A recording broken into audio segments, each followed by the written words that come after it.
the wool in our hand, in our other hand. So what I'm going to do is you wrap it around your baby finger for tension, put it underneath your next two fingers like that, and pull it through this way. Some people, most people, crochet with it like this. I don't.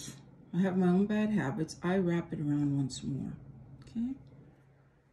Because I tend to crochet quite loosely.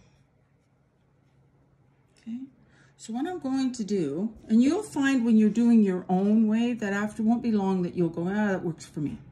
And I want you to practice that throughout this thing at the end, but for now, please follow all the instructions.